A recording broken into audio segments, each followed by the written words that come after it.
아이비더터치 수석 강사 안선아입니다. 오늘의 주제는 왁싱이에요. 오늘은 왁싱 이론에 대해서 설명을 해볼까 합니다. 왁싱이란 무엇이냐, 왜 받냐? 왁싱은 신체에 불필요한 털을 위생이나 미용의 목적으로 일시적으로 왁스를 사용해서 제모하는 것을 왁싱이라 하고요. 광범위한 신체의 털을 짧은 시간에 제거한다는 특징이 있고, 한번 왁싱을 하면 비교적 지속기간이 긴 편이에요. 사람에 따라서 조금 다르기는 하지만 한 달 전후로 보시면 될 것 같습니다. 털과 각질을 동시에 제거가 가능하니까 면도나 크림을 사용하는 것보다는 피부가 매끈한 상태가 조금 더 오랫동안 유지가 될 수 있다는 장점이 있고요. 면도날로 인해서 피부 자극으로 상처들이 생겨서 세균 간염이 생겨서 트러블이 날 수 있는 것을 방지해 줄 수도 있습니다. 왁싱에는 방식에 따라서 소프트, 하드, 슈거링 이렇게 세 가지로 크게 나눠지는데요. 소프트 왁싱은 70도에서 90도 고온에서 왁스를 녹인 뒤에 천이나 부직포를 사용하여 떼어내는 방식이죠. 소프트 왁싱의 장단점을 한번 살펴볼 건데, 얇은 모, 잔털, 솜털까지 깔끔하게 제거가 가능하고요. 팔, 다리, 가슴, 배 등 광범위한 부위에 제모가 가능하다는 장점이 있고, 모의 반대 방향으로 제거하기 때문에 통증이 있을 수 있고, 왁스를 잡아당기는 힘에 의해서 스킨 탈락이 일어날 수 있다는 단점이 있어요. 그리고 숙련되지 않은 사람이 실수를 했을 때는 피부에 더 자극이 될 수 있어서 스킨 탈락이나 색소 침착 등이 생길 수 있지만, 또 숙련된 자가 실수를 했을 때에는 강한 제모력으로 잔털, 미세한 솜털, 굵은 털까지도 제거가 가능하다는 점이 있어요. 하드왁스를 한번 살펴보면, 하드왁스는 40도에서 60도 정도로 왁스를 녹인 뒤에 왁스를 떼어내는 방식. 하드왁스의 단점을 보면, 일단 흡착력이 좋아서 정말 굵은 털, 남자 수염 요렇게 굵은 털까지 깔끔하게 제모가 가능하다는 큰 장점이 있죠. 그리고 좁은 부위에 적합한 왁스이기 때문에 소프트 왁스보다는 자극이, 또 이제 텐션을 대신에 정확하게 주지 않으면 털이 끊긴다든지 왁스가 끊겨서 제대로 안 될 수가 있죠. 텐션을 정확하게 줘야 된다는 것. 굳어서 사용하기 때문에 넓은 부위를 하기에는 이제 슈가링을 한번 보면, 슈가링은 일단 소프트 하드왁스하고는 다르게 설탕, 물, 레몬만 배합해가지고 사용해서 하는 방식. 슈가링은 그렇기 때문에 저자극이죠. 스킨 탈락이나 색소 침착감 같은 부작용은 크게 없어요. 하지만 텐션이나 각도 등에 의해서 멍이 들 수는 있고, 그리고 슈가박스는 손으로 떠서 사용하고 떼고 하다 보니까 스킬이 필요해요. 그래서 초보자분들은 하시기가 매우 까다로운 방법이라고 생각하시면 돼요. 대신에 또 천연 제품이다 보니까 예민한 피부도 사용 가능하고요. 임산부도 무리 없이 사용이 가능하죠. 그래서 요즘에 슈가링을 사용하시는 분들도 많이 늘어나고 있는 추세예요. 부위에 따라서 왁싱을 또 표현하기도 하는데, 일단 페이스 왁싱, 브라질리언, 바디, 헤어라인 이렇게 크게 볼 건데, 페이스 왁싱은 미간, 눈썹, 인중 등 얼굴 부위. 페이스 왁싱을 할 때에는 하드왁스를 많이들 사용하시는데, 하드왁스랑 소프트 왁스 같이 사용해서 하시면 더 시너지 효과를 낼 수가 있어요. 왁싱 순서를 한번 보면, 일단은 페이스 왁싱 전에는 클렌징을 깨끗하게 해줘야 되겠죠. 그리고 스킨으로 피부 결을 정돈을 해주시는데, 스킨으로만 가능한 경우가 있고요. 너무 예민한 피부라든지 건조한 피부에는 에센스나 크림 등을 조금 더 발라주시는 게 좋아요. 그리고 하드왁스를 사용할 때에는 파우더를 발라주시고요. 소프트 왁스를 사용할 때에는 식물성 오일 같은 이제 호호바를 살짝 아주 미세하게 도포해 주시면 스킨 탈락이 일어나는 것을 방지해 줄 수가 있어요. 그리고 나서 일단 피부를 정돈하고 난 후에는 헤어라인, 눈썹을 디자인부터 할 거예요. 눈썹 디자인을 하고 나서 일단 고객에 끝에 마음에 드는지 확인 후에 눈썹 길이를 재단해 주셔야 되고요. 헤어라인도 마찬가지로 디자인을 이렇게 그려서 고객한테 물어보시고 나서 하시는 것이 훨씬 더 편하실 거예요. 그 다음에 이제 다 되었다 하면 온도 체크를 이제 손등이나 손목에 온도 체크를 해서 하시는데, 보통 이마부터 사용을 하시는 분들이 많은데, 이마나 이제 뭐 눈썹 미간부터 하시는 분들이 많은데, 저 같은 경우에는 턱부터 시작해요. 턱, 볼, 코, 구렛나루, 인중, 이마, 헤어라인, 눈썹, 콧털기까지 하는데, 이마부터 시작을 안 하는 이유는 이마보다 턱이 표피가 두꺼워서 조금 덜 아파요. 그래서 저 같은 경우는, 남자의 경우는 또 반대이겠죠. 그리고 다 끝났으면 깔끔하게 되었는지 확인을 해주시고, 그리고 피부를 이제 진정을 시켜줘야 되겠죠. 일단 저 같은 경우는 이제 아이스쿨러는 다들 가지고 계실 거예요. 아이스쿨러 같은 걸로 일단 피부가 열이 났으니까 조금 열을 내려줄 거예요. 아이스쿨러를 이제 하시고 나서 뭐 모델링을 하시는데, 모델링도 이제 열도 내려주고 수분을 채워주기도 하죠.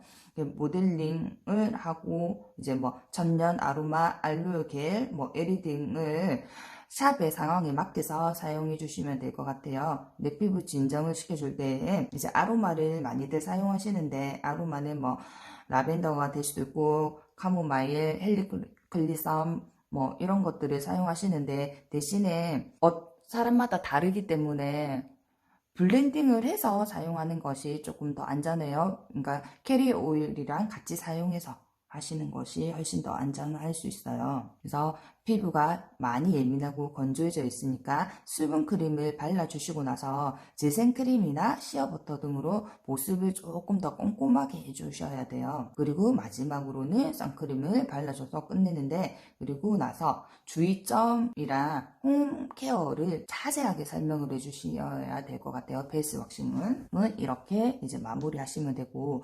브라질리언을 말 그대로 음모를 제거하는 것이죠.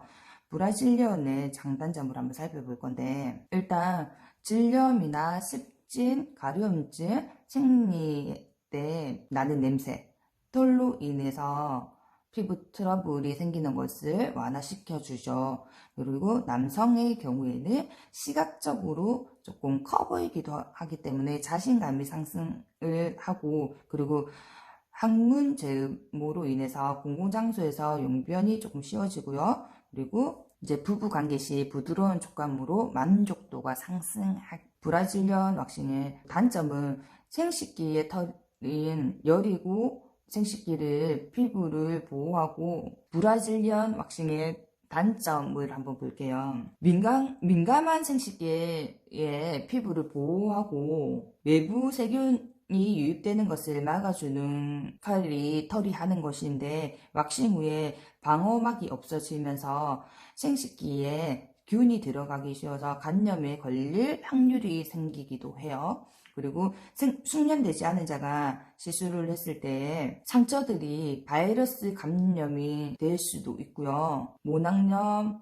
헤르페스, 접름, 헤르페스, 이제 포진 같은 게 생길 수도 있어요. 그렇기 때문에 브라질리언은 잘 생각해서 하시면 될 것 같습니다. 그리고 브라질리언에는 뭐 비키니 라인도 있고, 그리고 임산부 브라질리언도 또 있겠죠. 브라질리언을 이제 뭐 순서로 보자고 한다면, 일단 샤워를 해서 오시는 분도 있지만 안 하시고 오시는 분들은 일단 샤워를 하시고요. 그리고 제모가 하기 편하게 1cm 정도로 길이를 조금 다 재단을 해주셔야 되고요.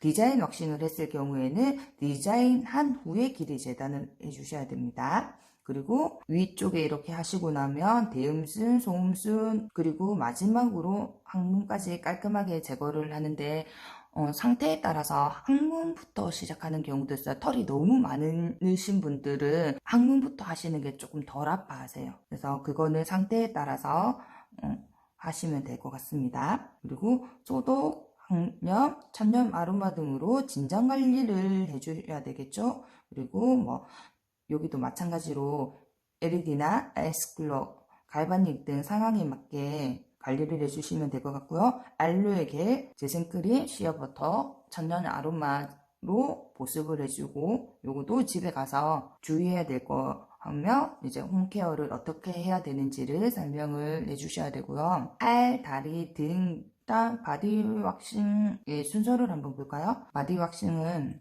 일단 왁싱 전에 샤워를 깨끗하게 해줘야 되는 거는 똑같고, 그리고 왁싱 전에 피부에 유수분을 제거를 해야 되겠죠. 팔, 다리를 할 때는 앓고 패드 같은 걸로 한 번에 정리하기 편안하게 하시면 되고요. 털이 자라나는 방향으로 왁스를 부드럽게 쓸어내듯이 발라서 많이 넓게, 이게 시술자가 어떠냐에 따라서 다른데 조금 넓게 많이 펴 발라서 한 번에 떼어내는 게 아니라 두세 번 떼어낼 수 있게끔 조금 많이 발라주세요. 그래야 시간 단축이 됩니다. 그리고 슈가링 경우에는 이제 반대 방향으로 왁스 힘을 조금 많이 줘서 발라서 떼어내주면 돼요. 그리고 이제 떼어내고 나면 손으로 조금 이렇게 눌려주시고, 왁싱 후에는 알로에 수분크림, 바디로션 등 뭐로 보습을 해주시. 그리고 헤어라인 같은 경우에도 이제 라인을 정리하는 건데, 저 같은 경우는 뭐 항병이나 이런 거를 방지하기 위해서 이렇게 이제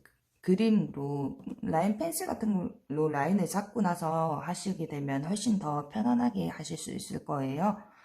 헤어라인도 유수분 정리해 주시고 나서 이제 라인 잡고, 그리고 이제 뜯어내고 진정 보습 하시면 될 것 같습니다. 시술 시 주의점을 한번 볼게요. 피부 상태에 따라서 왁스 양, 온도 조절이 매우 중요해요. 피부가 예민하신 분들은 무조건 하고 저온에서 하는 게 좋겠죠. 그러니까 소프트 왁스를 70도에서 뭐 90도라고 하는데, 저는 그거보다도 더 내려서도 사용이 가능하기 때문에 조금 더 내려주셔도 돼요. 이만한 눈 밑은 표피가 매우 얇아서 온도가 조금 올라가도 손상되기 정말 많이 주의해서 하셔야 될 거예요. 소프트 왁스를 사용할 때는 조금 숙달되지 않았으면 왁스 양을 조금 많이 사용하시는 것이 조금 안전하다고 보시면 돼요. 그리고 굴곡이 있는 인중 한 번에 하려고 하지 마시고 이제 끊어서 가시는 것이 좋아요. 인중은 텐션을 정확하게 주셔야 되고, 좋은 각도로 얼굴을 조금 이렇게 돌려서 하시면 될 것 같아요. 눈썹도 마찬가지겠죠. 눈썹을 디자인 잡고 나서 반영구가 되어 있으면은 되게 하기 쉽지만은, 반영구가 안 되어 있을 때에는 디자인 잡고 눈썹 정리 정돈하고 모근을 보고 시술을 꼭 하셔야 돼요. 그리고 저 같은 경우는 이게 제모를 하기도 하는데, 아니, 재단을 하기도 하는데 많이 자르지는 않아요. 왜냐면 그러면 깨끗하게 안 되기 때문에, 모근을 보고 하시게 되면 뭐 눈썹 털이, 그러니까 눈썹 모양이 이렇다 보시고 털이 이렇게 나 있잖아요. 요렇게 디자인을 잡았는데 이런 식으로도 나 있는데, 그래서 손으로 눈썹이 긴 분은 약간 올려서 그냥 모근을 보시고 하시면 훨씬 더 편하실 거예요. 그리고 난 후에 단을 해주시면 훨씬 더 이쁘게 돼요. 그리고 이건 에피소드이긴 한데, 잘못해서 속눈썹까지 떼어내는 경우도 봤어요. 이거는 소프트 왁스로 해서 했던 부분인데, 속눈썹을 연장을 하신 분이었었어요. 근데 그게 왁스가 조금 묻어 있었는데, 그거 그냥 떼어내고 진짜 속눈썹이 다 반 이상 떼어진 경우도 있어요. 그러니까 그런 것도 꼼꼼하게 보시고 하시면 될 것 같아요. 텐션에 대해서 한번 짚고 넘어갈게요. 텐션의 뜻은 뭐 여러 가지가 왁싱에 있어서 텐션은 손으로 당겨지는 힘, 피부를 당길 때 팽팽한 정도라고 생각하시면 돼요. 텐션을 많이 줘야 되는 부분이 있고 안 줘도 되는 부분이 있는데, 텐션 주세요라는 말 많이 들어보셨죠? 네, 대부분 왁싱이나 반영구, 피부 관리, 전신 관리 이렇게 배우러 오시는 분들한테 텐션을 주라고 하면 이렇게 눌려버려요. 이렇게 눌리는데, 텐션은 눌리는 게 아니에요. 이렇게 끌어당기고 밀고 밀어주고, 이게 텐션이거든요. 그냥 딱 예를 들어서 주름 진 옷이라고 생각해 볼게요. 주름 진 옷을 다릴 때 우리가 옷을 펴가면서 다려주잖아요. 그래야지 잘 다림질이 될 거 아니에요. 그래서 그렇게 생각하시면 텐션 설명하기 편할 거예요. 주름 진 부위를 옷을 다림질 하듯이 이렇게 주는 것이 텐션이라고 생각하시면 돼요. 그래서 시술할 때는 텐션이 엄청 중요하다는 거. 예, 텐션을 너무 많이 줘도 안 되고 너무 안 줘도 안 되고, 브라질리언 할 때 고환을 한다고 했었을 때에는, 그러니까 축 처진 고환들이 있잖아요. 보시면 그런 거는 되게 하기 시술하기 힘드시잖아요. 근데 그런 분들은 오히려 고환의 피부가 엄청 얇아요. 축 처져는 있지만 보시면. 그렇기 때문에 그냥 텐션을 이렇게 쫙 줄 필요도 없이 그냥 약간 요렇게 편편하게 편 상태에서 요렇게 가시면 될 것 같아요. 텐션을 그때는 너무 많이 주면은 정말 피부가 확 날아가기도 하거든요. 그래서 시술할 때 요거 텐션도 중요하다는 거, 온도, 텐션 잘 지켜주시면 될 것 같아요. 일단 왁서들은 고객이 왔었을 때는 사전에 상담부터 하겠죠. 상담을 하는데 고객의 피부의 상태도 보고 무슨 약을 복용하고 있는 것이 있는지, 그리고 피부과 진료는 받고 있었는지, 태닝을 한 피부라면 뭐 태닝을 언제 했는지, 켈로이드 피부인지도 파악을 해서 고객에게 충분한 설명을 해드려야 되고요. 시술 시에는 테크닉을 잘 해줘야 될, 주의점 잘 생각해서 조심스럽게 해주셔야 될 것 같아요. 그리고 이제 왁싱 시술에 있어서 동의서의 서명을 받아주는 것이 조금 더 안전하다고 보시면 될 것 같아요. 그리고 시술 후에는 보습, 진정 처리 잘 해주시고, 그리고 사후 관리를 어떻게 하는지 설명을 잘 해주셔야 될 것 같아요. 사후 관리에 있어서는 당일날 해야 되겠고, 그리고 지속적인 관리가 두 가지로 나눠질 건데, 스킨 탈락은 뭐 많이들 들어보셨잖아요. 스킨 탈락에 대해서 한번 알아볼게요. 왁싱 후에 피부가 비정상적으로 군데군데 빨개지거나 부어오르고 쉽게 진정이 안 되고 너무 따갑고 쓰라린 증상이 있다라고 하면 스킨 탈락일 경우가 높죠. 스킨 탈락이 뭐냐? 왁싱을 하면서 피부가 필요 이상으로 떨어져 나간 것을 스킨 탈락이라고 합니다. 스킨 탈락이 왜 일어날까? 왁스를 떼면서 텐션을 제대로 주지 않아서, 아니면 왁스가 너무 뜨거워서, 혹은 피부가 엄청 예민하고 얇은 상태, 그리고 아니면 피부과나 태닝 직후에 받았을 때, 이럴 때 이제 스킨 탈락이 일어난다라고 보시면 됩니다. 그래서 스킨 탈락이 안 일어날 수 있도록 주의해서, 제가 지금 설명해 드린 것을 주의해서 해주시면 될 것 같아요. 텐션, 온도 주의하셔야 돼요. 그리고 만약에 혹시라도 스킨 탈락이 일어났다라고 하면 감추기보다는 제대로 된 설명을 해서 집에 가서 이제 스킨 탈락이 일어난 곳이 재생될 수 있도록 관리를 해주는 것이 좋아요.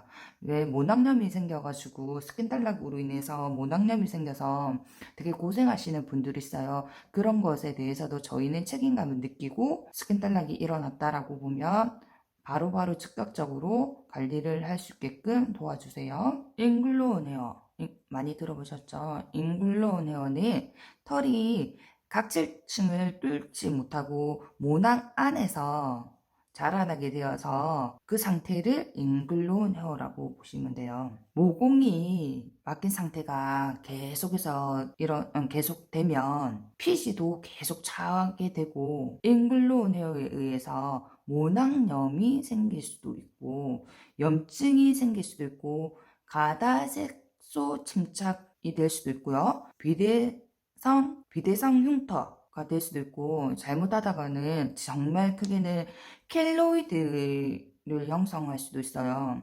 그리고 일시적이거나 영구적인 탈모가 되기도 하고요. 자가염증 반응으로 인해서 농약 및 확산 간염이 생길 수도 있어요. 스크럽, 스프레이, 보습제를 사용해서 각질 제거, 모공에 쌓인 피부 관리에 도움을 줘야지 잉글로운 헤어를 방지할 수가 있죠. 요거는 고객님들께 잘 설명을 해주셔야 될 것 같습니다.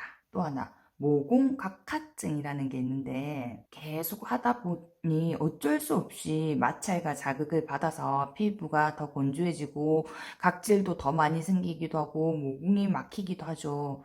그래서 모공각화증이 생길 수 있는데 이게 도대체 뭐냐? 모공각화증은 과도하게 각질이 생기면서 제대로 각질이 탈락하지 못하고 모공에 계속 쌓이면서 바깥쪽으로 우두투tur하게 튀어나와서 닭살 피부 같은 느낌이 들게 하는 것이 모공각각증이에요. 이거는 이제 얼굴보다는 팔, 다리 이런 데 많이 생기게 돼요. 그렇기 때문에 이제 각질 제거, 보습 요것도 철저하게 해줘야 된다는 것을 고객님들께 항상 설명을 해주셔서 왁싱에 이제 부작용이 없도록 이렇게 해주셔야 될 것 같습니다. 그래서 왁싱을 하다 보면 이제 하드 왁스, 소프트 왁스를 제대로 이렇게 활용만 잘한다라면 좋은 시너지 효과를 낼 수 있어요. 하드 왁스 같은 경우는 굵은 털에는 용이하지만 또 아주 솜털 같은 경우에는 하기가 힘들잖아요. 근데 얼굴에 하드 왁스로 다 안 되기 때문에 요즘 나오는 게 스킨 플래닝이 나오잖아요. 그래서 스킨 플래닝을 또 적절하게 이용하셔도 되고 스킨 플래닝 같은 경우도 제대로 되게 연습을 많이 하셔야 되고요. 그렇게 하셔도 되고 소프트 왁스를 같이 이용해 주셔도 괜찮아요. 소프트 왁스를 같이 이용해 주시게 되면 솜털까지도 이제 제거가 가능하니까 볼이라든지 요런 데는 소프트 왁스를 사용해서 하시면, 그리고 브라질리언 왁싱에는 임산부가 있죠. 임산부 왁싱을 할 때는 보통 슈가링을 하기도 하지만 그냥 허니 왁스를 사용해서 소프트 왁스 방식대로 떼어내셔도 되는데, 임산부 왁싱에서는 되게 조심해야 될 게, 임산부 브라질리언 왁싱은 되게 조심해야 될 부분이 이제 거의 만삭이 때 오시는 분들 같은 경우에는 이제 왁싱으로 인해서 태아가 스트레스를 받을 수도 있기 때문에 음악이라든지 그리고 뭐 라벤더 같은 경우로 이제 배꼽에 이렇게 조금 떨어뜨려줘서 조금 태아가 이렇게 스트레스를 덜 받게끔 그런 식으로 조금 하셔야 되고, 그리고 넓은 부위를 막 한꺼번에 뜯는 것보다는 조금씩 하시는 게 좋아요. 그리고 이제 옆으로 이렇게 눕힐 때에도 조심해서 이렇게 천천히, 그리고 시간적인 여유를 조금 가지시는 게 훨씬 더 좋을 것 같아요. 임산부 왁싱은요. 네, 저 같은 경우는 이제 왁싱을 한 지 10년이 조금 넘었는데, 한국에 없을 때부터 이제 저는 이제 왁싱을 했었었고, 이제 제가 시술을 하게 된 경우는 이제 한 10년 정도 되었는데, 저는 하드 왁스는 정말 기한 외에는 거의 사용을 안 해요. 소프트 왁스 하나 가지고, 그것도 저는 허니 왁스를 주로 사용하는데, 이거 하나만으로도 충분히 스킬만 생긴다면 가능해요. 그러다 보니까 항상 시간이 단축되기도 하고, 그리고 허니 왁스이다 보니까 임산부까지도 사용이 가능하거든요. 그래서 조금만 더 연습을 하신다라고 보면 이제 요거 적절하게 이용을 하시면 될 것 같아요. 그리고 소프트 왁스로도 충분히 굵은 털 다 가능해요. 콧구멍, 귓구멍 같은 경우는 굳어야지만 이렇게 떼낼 수가 있어서 소프트 왁스로는 도저히 안 되겠더라고요. 그래서 이제 하드 왁스, 소프트 왁스 요런 게 두 개로 이렇게 하는데 적절하게 사용해서 하시면, 그리고 다음 영상으로는 제가 왁싱 하는 거를 영상으로 이제 올릴 건데, 보시고 싶은 게 있으시면 제가 한번 같이 보시고 싶은 실술 영상이 있으시면 댓글로 남겨주시면 될 것 같아요. 그러면 제가 가능한 한 그거를 할 수 있게끔 해볼게요. 그러니까 페이스 중에서도 일반적인 페이스도 있지만 여드름이 난 경우도 있을 거고, 그리고 왁싱을 깨끗하게 이제 끝냈으면 사후 관리가 필요해요. 이제 사후 관리 중에서 당일에는 해야 될 게 이제 찜질방, 수영장, 사우나 등 이제 공공장소에는 안 가시는 게 좋아요. 왜냐면 감염이 위험이 있기 때문이죠. 2차 감염이 생길 수 있기 때문에 안 가시는 게 좋고요. 그리고 이제 애정행각, 부부 관계도 조금 잠시 밀어주는 게 좋겠죠. 피부가 예민해져 있으니까 마찰은 피해야 돼요. 이것 또한 2, 3일 정도. 그리고 태닝은 24시간 후에 하시면 돼요. 자극을 준 곳에 태닝까지 하게 되면 피부에 무리가 더 오겠죠. 그리고 나서 이제 또 해야 될 거. 왁싱을 하고 나면 피부가 재생하기 위해서 많이 건조해져요. 그래서 보습 관리는 철저하게 해주세요. 그리고 이제 왁싱 후에는 또 각질이 많이 생기다 보니까 이제 각질 제거를 할 때 스크럽를 이용해서 해주시면 조금 더 깨끗하게 잘 되겠죠. 그리고 야외 활동을 할 때에는 선크림을 무조건 하고 발라주시는 게 좋아요. 선크림 같은 경우는 자외선 차단도 하지만 외부로부터 피부를 보호하는 역할을 해주기 때문에 선크림은 왁싱이 끝나고 나서부터는 꼼꼼하게 발라주시는 게 좋아요. 뭐 선크림 같은 경우는 왁싱이 아니어도 뭐 어떤 시술을 하든, 그리고 우리가 밖에 나갈 때는 이제 꼼꼼하게 발라주시는 게 좋기는 하죠. 보습제는 저 같은 경우는 어떻게 사용을 하고 있냐면 그냥 일반 바디로션에다가 호호바나 시다몬드, 뭐 달맞이꽃 등 이제 식물성 오일에다가 같이 혼합해서 사용하는 경우도 있고요. 그냥 시어버터는 이제 재질이 왁스 형태이다 보니까 이제 바디로션을 짜서 이제 시어버터를 덜어서 이렇게 한 번 쓸 때마다 그런 식으로 해서 보습제로 사용하기도 하는데, 이렇게 사용하시다 보면 이제 시중에 파는 고가의 보습제보다 효과가 훨씬 더 좋으실 거예요. 거기다가 이제 뭐 라벤더라든지 뭐 프랑키센스, 뭐 헬리크리썸 여러 가지가 있겠지만 그런 천연 아로마를 이용해서 같이 하시면 더욱더 효과가 좋겠죠. 스킨 탈락에 대해서도 한번 짚고 넘어갈게요. 왁싱하고 나서 피부가 비정상적으로 군데군데 빨갛게 부어오르거나 쉽게 진정이 안 된다면, 그리고 아니면 너무 따갑고 쓰라린 증상이 계속 지속이 된다라고 할 때에 저희는 이제 스킨 탈락이 일어났다고 보면 될 것 같습니다. 자, 스킨 탈락은 무엇이냐? 말 그대로 왁싱을 필요 이상으로 피부가 떨어져 나간 게 스킨 탈락이에요. 그러면 스킨 탈락이 왜 일어나는가를 한번 알아봐야 되겠죠. 스킨 탈락이 일어나는 경우는 왁스가 너무 뜨거울 때도 있고요. 왁스가 너무 뜨거워서일 수도 있고, 그리고 왁스를 떼면서 텐션을 제대로 주지 않았을 때도 생기기도 하고요. 그리고 피부가 원래 엄청 얇거나 예민한 경우, 그리고 아니면 피부가 진로라든지 태닝 직후에 왁싱을 받으러 왔을 경우, 이렇게 여러 가지 이유에 대해서 스킨 탈락이 일어나는데, 스킨 탈락이 일어나서 이제 관리를 우리는 또 철저하게 해야 되겠죠. 만약에 제가 시술자가 잘못했을 때 스킨 탈락이 일어난다면 바로 눈으로 아마 보이실 거예요. 이럴 때는 숨기기보다는 이러한 경우에 의해서 스킨 탈락이 일어났는데 저희가 진정 보습을 해드렸어요. 재생관리까지 해드렸는데 지금부터 집에 가서 재생관리를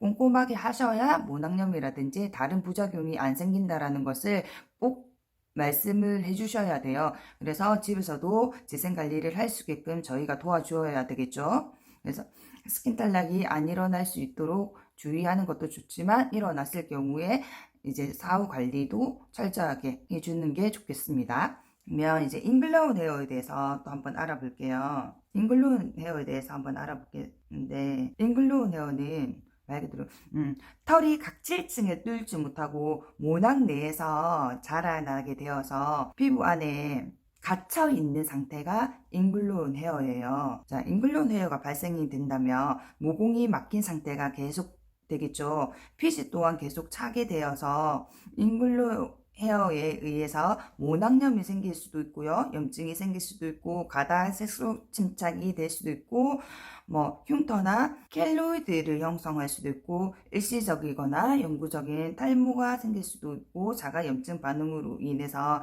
뭐 간염이 생길 수도 있고 하니까 잉글로운 헤어가 안 생길 수 있도록 스크럽을 사용하든지 이제 스프레이도 있고요. 보습제를 사용해서 각질 제거하고 모공에 쌓인 피부 관리 도움을 주며 도움을 주어야 하겠죠. 그래서 인글레오네어가 안 생기도록 사전에 미리 방지했으면 좋겠습니다. 모공 각화증이라는 게 있는데요. 이게 뭐냐면 왁싱을 계속 하다 보면 어쩔 수 없이 마찰과 자극을 받아서 피부가 더 건조해지면서 가인 각질 때문에 모공이 막혀요. 이게 심해지며 모공 각화증이 오는데 과도하게 각질이 생기면서 제대로 탈락하지 못해서 각질들이 모공 속에 쌓이면서 바깥쪽으로 우두두dur하게 튀어나오는 것을 말하는데 닭살 피부와 같은 느낌이라고 보시면 돼요. 이거는 얼굴보다는 이제 바디, 팔, 다리 같은데 조금 많이 생기겠죠.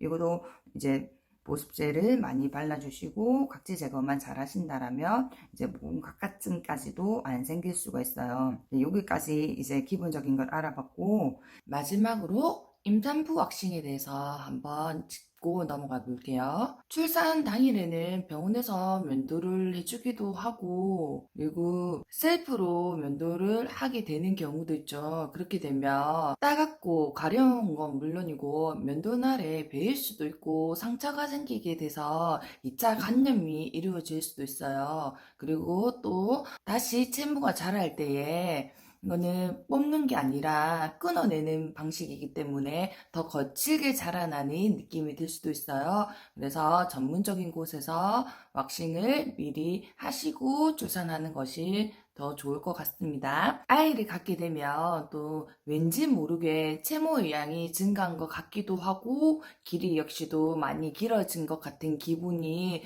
드실 거예요. 배가 불르기 시작하면서 분비물이 많아져서 불쾌한 기분이 들기도 하고 찝찝하고 가렵지만 임신 중이라 약은 복용 안 되기 때문에 불편함도 느끼실 거예요. 그래서 왁싱을 해주시면 조금 더 위생적으로도 편하시겠죠. 근데 이제 임산부의 경우에는 일반 분들에 비해서 체온이 훨씬 높아요. 높기 때문에 땀도 많이 나고 면역력이 약해져서 세균이 번식되기도 쉽기 때문에 위생관리에 각별히 주의가 더 필요할 것 같습니다. 임신 중에 시술은 약 2회에서 3회가량 하시는 분들이 많은데 특별하게 문제가 없는 건강한 산모의 경우에는 20개월 이후부터 첫 시술을 받을 수 있고 한 달에 한 번씩 그 다음부터 받으시면 될 것 같습니다.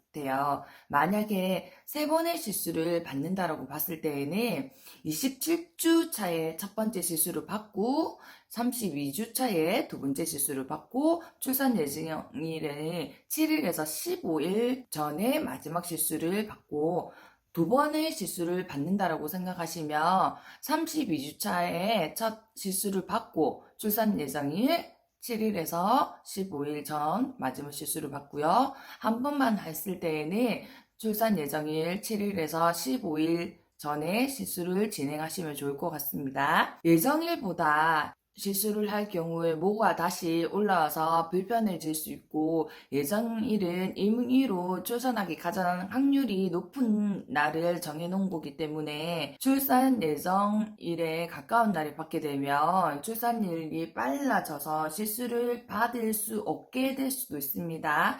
그래서 요거 감안하셔서 7일에서 보름 정도 걸린다는 거 잊지 마시고요. 만삭의 경우에는 태아가 스트레스를 받지 않게 해주셔야 돼요. 그래서 아로마 오일 같은 걸로 라벤더나 카모마일, 로먼, 로즈 같은 걸로 편안함을 느낄 수 있게 배꼽에 한 방울 정도 떨어뜨려서 이제 배를 약간 이렇게 문질러 주시면 아주 살짝 압은 가하지 않아요? 그렇게 해주셔서 편안함을 느끼게 해주시는 게 좋을 것 같고요.